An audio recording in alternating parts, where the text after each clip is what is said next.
Everyone in COD Mobile keeps saying the Type 63 is unbeatable. But once you actually break down the numbers, the story is way more interesting.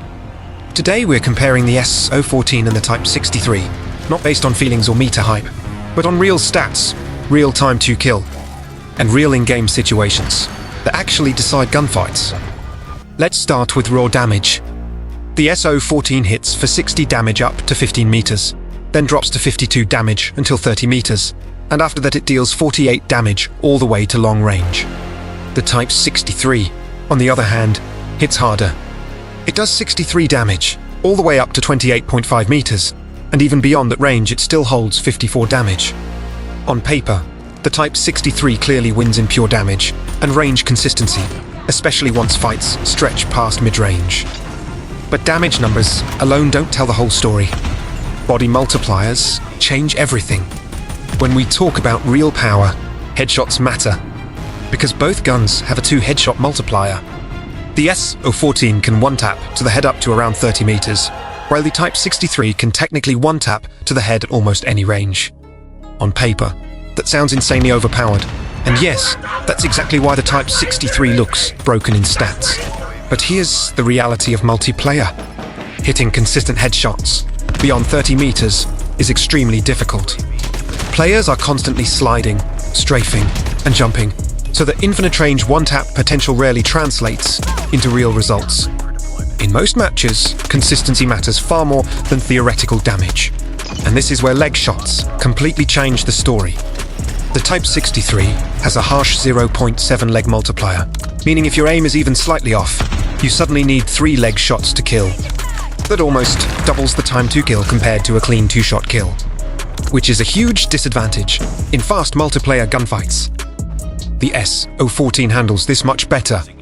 With a 0.9 leg multiplier, it's far more forgiving, and up to 15 meters it can still 2-tap, even if both shots hit the legs.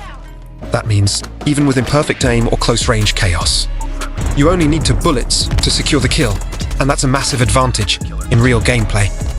Handling, however, is where the SO-14 starts fighting back. The SO-14 aims down sights much faster, at 228 milliseconds, while the Type 63 takes 256 milliseconds. That difference is very noticeable in fast gunfights. On top of that, the SO-14 moves faster overall and strafes faster while aiming. This makes the SO-14 feel lighter, more aggressive, and more forgiving when you're pushing or repositioning during a fight. And we also need to talk about recoil, because this is something you can literally see with your own eyes. Just look at the difference. Here's the Type 63 without any recoil control. The shots start climbing, and the pattern becomes unstable very quickly. Now compare that to the SO-14, also with no recoil control at all. Look at this. The shots stay almost perfectly straight. The SO-14 has virtually 0 recoil, and that makes a massive difference in real gunfights. Less recoil means easier follow-up shots, better consistency, and way more confidence when you're spamming or tracking moving targets. And now, we come to one of the most overlooked advantages of the SO-14, hipfire accuracy.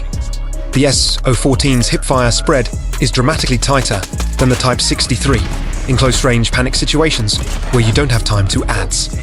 The SO-14 is far more reliable. Slide into a room, get caught off guard, or take a sudden close-range fight, and the SO-14 gives you a real chance to win without even aiming down sights.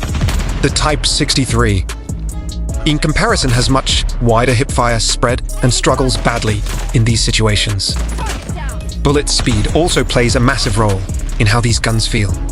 The SO-14 fires bullets at 1170 meters per second, while the Type 63 sits at 807.5 meters per second.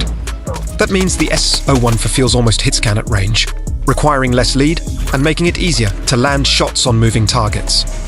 The Type 63 demands more prediction and control, especially at longer distances. Reloads and magazine size are where the Type 63 takes back some ground. The Type 63 reloads faster and carries 30 rounds, while the SO-14 only has 25. This makes the Type 63 better for clean, controlled fights where reload timing matters. With the SO-14, you need to be more disciplined with your shots. So what's the final verdict? If you're a passive player who holds angles, takes long-range fights, and values raw damage and long-range TTK, the Type 63 is absolutely the better choice. But if you play aggressive push fights, rely on movement, hipfire in close range, and want a weapon that forgives imperfect aim, the SO-14 might actually be the smarter pick. Now I want to hear from you. Which one are you choosing? SO-14 or Type 63? Drop your answer in the comments. And if this breakdown helped you understand the meter better, make sure to like the video and subscribe for more COD Mobile weapon analysis. I'll see you in the next one.